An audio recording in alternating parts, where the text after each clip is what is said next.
எல்லாத்துக்கும் பொறுப்பு இருக்கு. ஒரு காலகாலத்தில் கல்யாணம் தப்பு இருந்துச்சுன்னா நாங்கள் நிம்மதியாக இருப்போம்.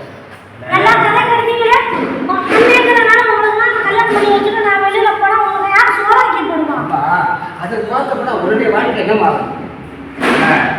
நீங்கள் சொல்றதெல்லாம் உண்மைதானே. காலகாலத்தில் நம்ம தங்கச்சி நல்ல பையனை மட்டும் கல்யாணம் முடிச்சு வச்சே ஆகணும். நீ என்னடா சொல்ற? நிற்கிறேன் கல்யாணம் பண்ணி வச்சா எல்லாருமே ஒரு வித்த கருத்தா சொல்றாங்க. உனக்கு ஒரு கல்யாணம் பண்ணி சொல்றேன்.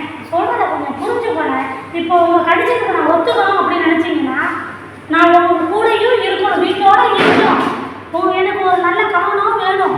அதாவது வரதட்சணை கொடுமை இல்லாத அளவு ஏழையா இருந்தாலும் பரவாயில்ல, உங்களுக்காக நான் ஒத்துக்கிறேன்.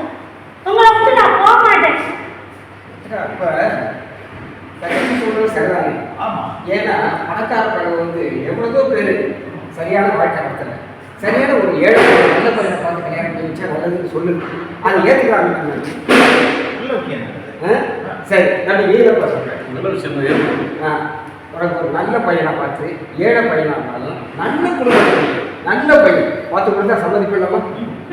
உங்க கூட இருக்கிற மாதிரி எந்த மாப்பிள்ளை வேணாம், பிச்சைக்காரனா இருந்தா நான் தாலி கட்ட ரெடி. அப்படிலாம் சொல்றதுல நல்ல பையன் நல்ல குணமுள்ள. அதுதானே உங்களை புரிஞ்சுக்கிட்டு வரணும்னு. சரி சரி.